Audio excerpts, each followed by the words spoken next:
when we're asking our patients after a visit to submit a review, oftentimes that is a positive. When you look at it beyond the marketing perspective, the other thing it allows you, though, is it allows you to do real, service recovery.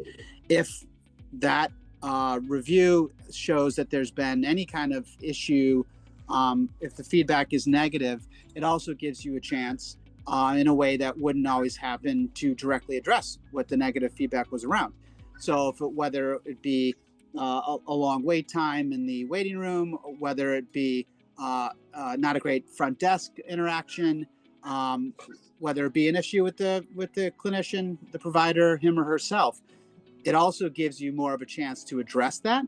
That is, again, it's the beauty of the modern world, where it's not just a one-way conversation, which healthcare medicine had been for a long time, like lots of the rest of the world.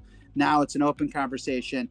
And even though it can be difficult at times, it does give you the chance to take that feedback and to do something about it.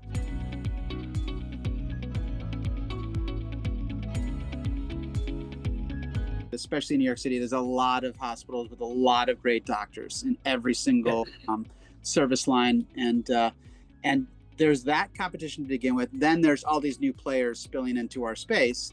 And those new players are oftentimes bringing a lot of venture capital money. And they're not bringing a better product, but they're bringing a better, sometimes, experience. And they're spending more time and attention and money on the interface and in the interaction. If you have a better experience, and if our prospective customers, prospective patients are valuing convenience more, and they're bringing their new expectations for not just getting care when they want it and where they want it, but also getting that care in a really user-friendly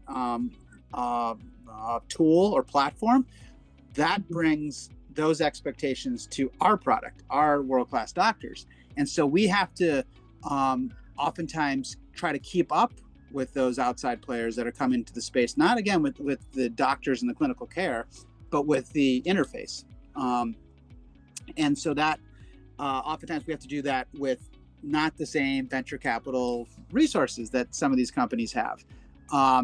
That's the challenge. It's also what keeps us constantly iterating and constantly evolving our own products. We have to keep up with those new players in the space, and it's a good thing. It's a good thing for all the patients because it makes everyone raise the bar. And so I think that's a really important thing that's happened over the last couple of years. Even how they're marketing and communicating those products, they're bringing really modern concepts of being simple, straightforward, and direct, and doing it in a compelling, engaging way.